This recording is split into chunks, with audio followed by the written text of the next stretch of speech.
जो लोग वहाँ पहुँचते हैं, जो व्यवस्था वहाँ की है वो असेंबली का भी है, तो ये दोनों जगहों पर व्यवस्था जो बनी हुई है वो व्यवस्था कितना कारगर है, कितना रिजल्ट हम लोग दे पा रहे हैं। हम खुद उसके मेंबर रहे इतने साल से, मैं मंत्रालय देखा, लेकिन इतनी विविधताओं के साथ चर्चा नहीं हो पाता है।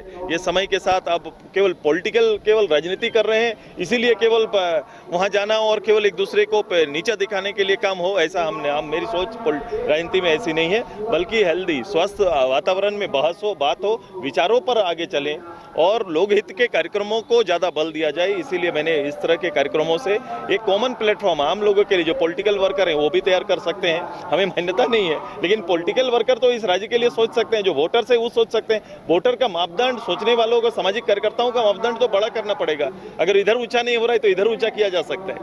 अच्छा, एक आखिरी सवाल लेंगे। इस प्रकार जो है अभी बात करें, जो चीज़ें आ रही है निकल करके, अब कई लोग जो हैं इसमें शामिल हुए हैं, कई बुद्धिजीवी वर्ग के लोगों को आप लोगों ने झारखंड के अलग अलग हिस्सों से आपने आमंत्रण किया है। तो एक जो मुद्दा है, एक तो पहला तो स्थानीयता की बात कर रहे हैं, दूसरी बात कि वन अधिकार की जहां बात हो रही है उस पर एक विशेषज्ञों को आपने बुलाया। तो जो जल जंगल जमीन को जो बचाने की बात की जा रही है, तो उसको लेकर के अभी तक क्या कुछ बातचीत हुई और क्या लग रहा है कि मतलब इस पर कितना पॉसिबिलिटीज है, इस पर कैसे काम किया जा सकता है? मैं आऊँगा, इस सारे विषयों का मेरे सामने आ रहा है और सारे सातों विषय पर हम चर्चा करेंगे, हम बात को रखेंगे आपके बीच में कि मैं अपने तरफ से इन चीज़ों पर मेरा मत क्या बोलता है और मैं क्या समझता हूँ इन विषयों पर और कैसे इन विषयों को लेकर आगे जाना है। जो लिपिबद्ध होगा उसमें सबके विचार रहेंगे, लेकिन मेरा भी एक विचार बनता है इन विषयों पर, वो विचार आएगा। कल क्या होने वाला है? कल खुला महाधिवेशन है, जहाँ पे हमारे जो चूल्हा प्रमुख से लेकर जो ग्राम प्रभारी हैं वो यहाँ पर आएंगे और इस कार्यक्रम का हिस्सा बनेंगे।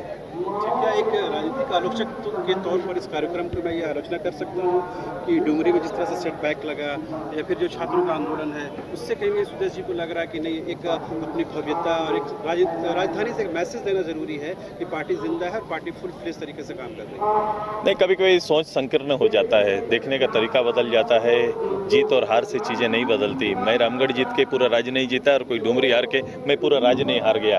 आकलन करने का तरीका होता है। हम लोग बात जो करते हैं वही एकदम इस पक्ष से लेकर उस पक्ष तक सीधे चले जाते हैं। इस बीच में बहुत कड़ी है, बहुत चीज़ों को जोड़ना पड़ता है। एक राज्य और राजनीति करना बहुत आसान काम नहीं है। राज्य के आवाम के साथ मिल के उनके विचारों को संग्रह करके आगे बढ़ना ये बहुत बड़ा काम है।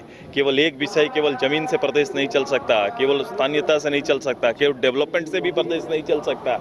इन सभी का समावेश जब तक नहीं होगा, तब विचारों का समावेश, इन विषयों का समावेश जब तक नहीं होगा तो हम आगे नहीं जा सकते हैं। राज्य को एक साथ हम आगे नहीं ले जा सकते हैं। तो ये बहुत सारी चीज़ें हैं, हम लोग आएंगे, सब चीज़ों पर चर्चा करेंगे।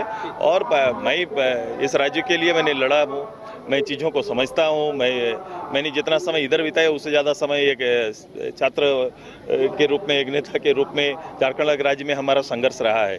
तो मैं शुरुआत वहीं से किया, इसलिए मैंने अपने वो पुराने साथियों को बुलाया, उनके साथ मंच साझा किया। उनके आज के दिन में उनके विचार जो हमसे अलग हैं, मेरे साथ पॉलिटिकल पार्टी में जुड़े नहीं हुए, वो अलग हैं, बैठे हुए हैं घर में, लेकिन भी आज उनका विचार मैंने सुना। उनका विचार आज भी जिंदा है। जो 86 में जो विषय चल रहा था, 87, 88, 90, 94, 95 में जो आवाज़ में जो दम था और जो आवाज़ राज्य के लिए गूंजता था, आज भी वो आवाज़ विद्यमान है। केवल उन्हें और उस समय के राजनीतिक चुनौतियां जो थी, उस चुनौतियों को आज के परिप्रेक्ष्य में वो देखना चाहते हैं। मैं निश्चित रूप से एक पॉलिटिकल कार्यकर्ता, एक राज्य का नेता होने के नाते ये हमारा दायित्व है कि इस विचार में वर्तमान को बांधे और उस समय का झारखंड राज्य के उदय के वास्तविकता को हम यथार्थ में लेके